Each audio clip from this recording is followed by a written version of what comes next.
अस्सलाम वालेकुम व्यूअर्स। मैं हूं हर्बलिस्ट मोहम्मद इसहाक फर्रुख। बहुत से लोग ऐसे होते हैं कि रात के टाइम पर वो सो तो सही रहे होते हैं, उनको नींद आ जाती है, लेकिन रात को उनके साथ एक प्रॉब्लम होती है जो उनके लिए बहुत ज्यादा अजियतनाक होती है कि उनको स्लीप पैरालिसिस होता है। स्लीप पैरालिसिस उसे कहा जाता है कि जो रात को टाइम पर सोते सोते दबाव पड़ता है, सीना ऐसे होता है कि जकड़ा जाता है, और बाज़ औक़ात ऐसा होता है कि आपको ख्वाब आता है। और ऐसे लोग जितने भी जिनको स्लीप पैरालिसिस होता है, इनको ख्वाब बहुत ज्यादा आ रहे होते हैं। उसके वजूहात भी अब बताता हूं और उसकी मैं आपको ट्रीटमेंट भी बताऊंगा। अगर आप ये चाहते हैं कि आपको अपनी ट्रीटमेंट के बारे में कुछ नाइस इंफॉर्मेशन मिलती रहे तो चैनल को सब्सक्राइब कर लीजिएगा और लाइक कर दीजिएगा। चलते हैं वीडियो की तरफ ही कि जब आप रात के टाइम पर सो रहे होते हैं ना तो दबाव पड़ता है, आप बाज़ औक़ात भागना चाहते हैं, आपसे भागा नहीं जाता, पीछे आपको यूं लगेगा कि मेरे साथ कोई लड़ रहा है, मुझे मार रहा है और मैं भागूं, लेकिन आपसे भागा नहीं जाता। और बाज़ औक़ात यह चीज होता है कि आपके लेटे हुए सीने पर इतना दबाव पड़ता है कि आपको सांस लेना मुश्किल हो जाता है। और कई मरतबा तो आकर पेशेंट ये भी बताते हैं कि हमें चीख निकल जाती है, रात के टाइम पर चीख निकलती है बाकायदा उनकी, और वो उठ जाते हैं, उनकी आंख खुल जाती है। तो ये तमाम चीजें जो हैं इनको इंग्लिश के अंदर स्लीप पैरालिसिस कहा जाता है, लेकिन हिकमत के अंदर हमारी अपनी जो है टर्मिनोलॉजी, हमारी एक अलग जबान है, इसके अंदर ये बलगमी मजाज कहा जाता है।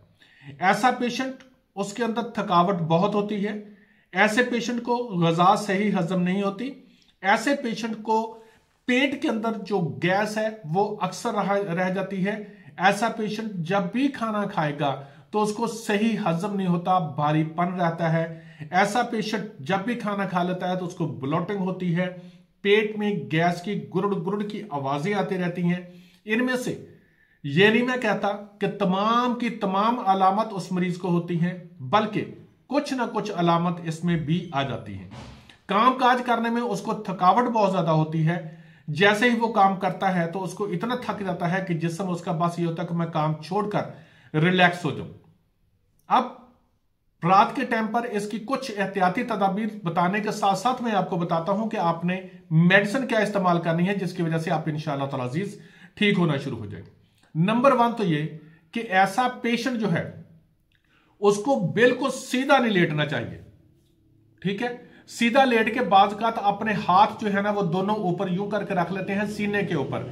ऐसे पेशेंट को कभी भी ऐसा नहीं करना चाहिए कि जो पेशेंट लेटे और उसको स्लीप पैरालिसिस होता हो और वो सीधा लेटे और अपने हाथ दोनों सीने के ऊपर रख ले यूं करके। ठीक है, ऐसा नहीं करना।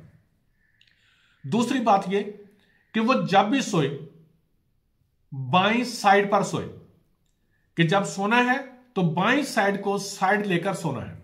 उसकी वजह एक तो खाना आपके मैदे में नहीं आता वापस, दूसरी बात यह है कि आपके सीने के ऊपर जो दबाव पड़ता है वो भी आपके नहीं पड़ेगा। इससे एहतियात और आगे कि खाना जो है आपने सोने से कम 2 घंटे पहले खा ले, क्योंकि ऐसे बंदे का हाजमा जो होता है वो बहुत ज्यादा कमजोर होता है, जिसकी वजह से उस शख्स को सही हजम नहीं हो रहा होता और वो उसके पेट में गैसेस बहुत ज्यादा पैदा होती हैं, और उसी गैसेस की वजह से ही उसको रात के टाइम पर ख्वाब बहुत आते हैं और अजीबो गरीब किस्म के ख्वाब आते हैं, क्योंकि इसकी गट के ऊपर प्रेशर बहुत ज्यादा होता है और वही आपकी उसकी जो वेगस नर्व है उसकी वजह ऊपर भी प्रेशर रहता है।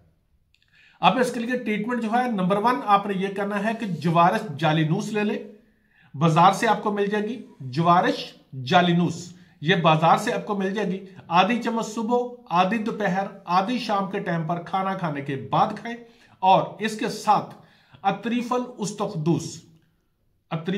उस्तखदूस ये इस्तेमाल करें। इसको भी आपने आधी चम्मच सुबह और शाम के टाइम पर खाएं, चंद दिन इस्तेमाल करेंगे, इंशाअल्लाह ताला जो स्लीप पैरालिसिस हो रहा है मेरा रब रहमत फरमाएगा, उससे आप ठीक होना शुरू हो जाएंगे। साथ उसके चावल, दूध, गोभी, गैसेस पैदा करने वाली जो ग़िज़ाएं हैं उनको खसूसी तौर पर आप रात के टाइम पर कतई नहीं इस्तेमाल करेंगे, और चावल और गोभी और दूध ये तो आप बिल्कुल भी ना पिए, ये आपके लिए फायदा होगा, इनको छोड़ दें, क्योंकि ऐसे बंदे को कभी भी लैक्टिक एसिड की जो चीजें होती हैं वो डाइजेस्ट नहीं होती।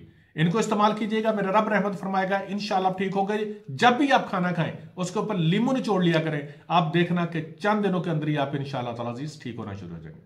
Thank you so much. Allah Hafiz.